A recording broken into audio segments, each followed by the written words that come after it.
Well, one of the standouts, the lifetime Longhorn who took home 2 golds in London, joins us now. Sanya Richards-Ross. Sanya, first off, congratulations. Thank you so much, Kevin. Thank you. Well, you told us that, you really wanted to go and win an individual gold medal. It was your 3rd try. What did it mean to accomplish that?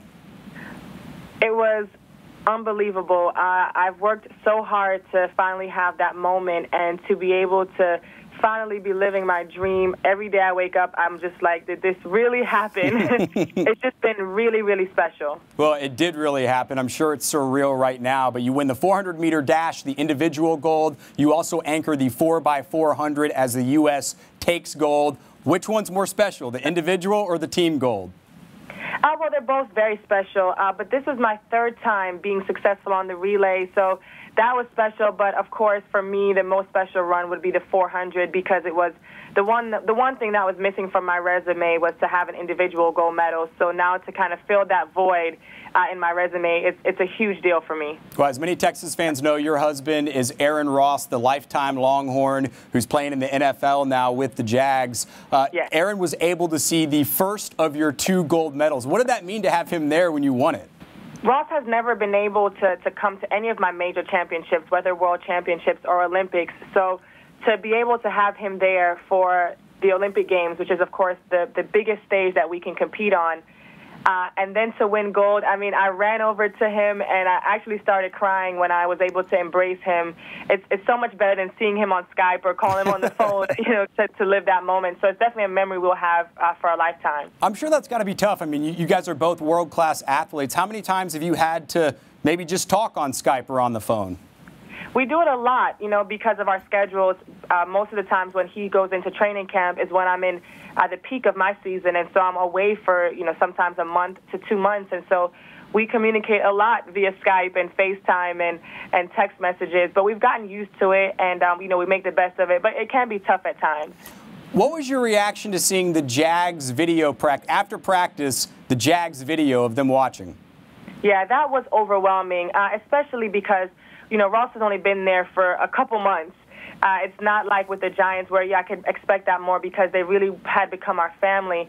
But it was just a great way for them to welcome me and especially Ross. I think it meant so much to Ross that they would do that for us. So I actually cried when I watched it. And I just actually can't wait to go there and actually meet the players in the organization because it meant a lot to both Ross and I. Yeah, it sounds like he's already found the team there. Now, you were wearing a bullet-shaped necklace in London. It looked pretty cool, but what's the story behind it?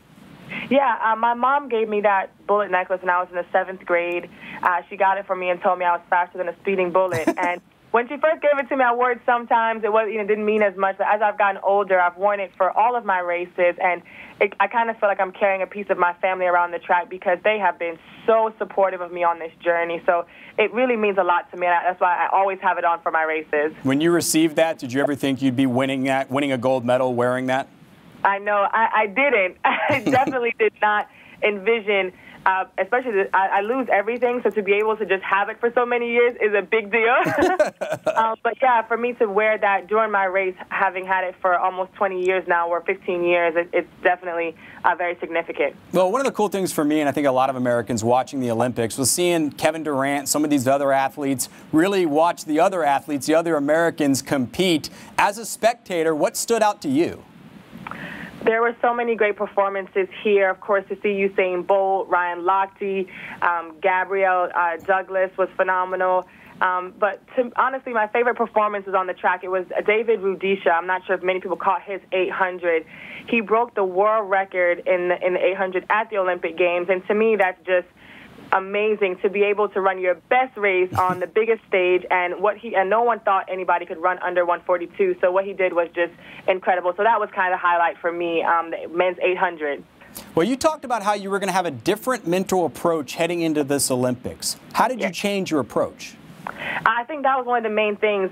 One of the things that I've learned about the Olympics is no matter how much you try to tell yourself it's not the biggest meet in the world, it's just another race, it is the Olympics, and it's a big deal. And when you're in the village, you kind of can't ever turn that off. It's just constantly around you. And so one of the things I did this year was I stayed away. I stayed in the apartment with my family, and that just made me feel a little bit more grounded. And took away a lot of the pressure, and I think that helped me compete at my best. Well, you were one of many Texas athletes competing in this Olympics. What was the bond like between lifetime Longhorns? Did you talk to him? Did you see him? Yes, I saw a lot of the Longhorns, Michelle Carter, Marquise Goodwin. I saw Kevin, Leo Manzano, and Trey Hardy. And it was just incredible to see them perform so well. I was so happy for Trey. Leo's race, I mean, Leo always runs races like that, you know, where he just has so much heart and guts. And so I was so thrilled for him. I almost thought he was going to get the gold and catch the guy in front. But, you know, they just performed so well, and I tried to encourage them as much as I could. And that was a pretty cool silver. I mean, I know you track athletes always want to get gold, but a silver, it almost felt like a gold for Leo. Yeah, definitely for me, you know, and especially in the distance, the U.S. has made so much headway in the distance events. Usually we don't even medal in those events, so I think he was the first one since 1960 or something. Or the 80s. It's been a long time to get any medal. So for us, the silver was gold. Yeah, and I think it's 1908 since U.S. had a gold in that event. So I mean, it was definitely a long time. Well, Sanya, you know, since we have you here. Let's go ahead and let's get some dish from you on your husband, Aaron Ross. He was a lifetime Longhorn, won the national championship in '05. Does he really get into the football games? I mean, is Saturday a big day for you guys? Yes, we love watching and cheering on. Of course, when he's in season, it's a little bit, you know, we watch it separately because on Saturdays, they actually go and check into the hotels. So a lot of times he'll start watching it at home. Sometimes he'll have to leave. But we are always tuned in and supporting our Longhorns. We always want them to do so well. All right, Sanya, so you just win 2 golds. You're going to take some time off, relax, right? What's coming up? Well, I do have a few more races overseas. And what? Then I get to, yeah.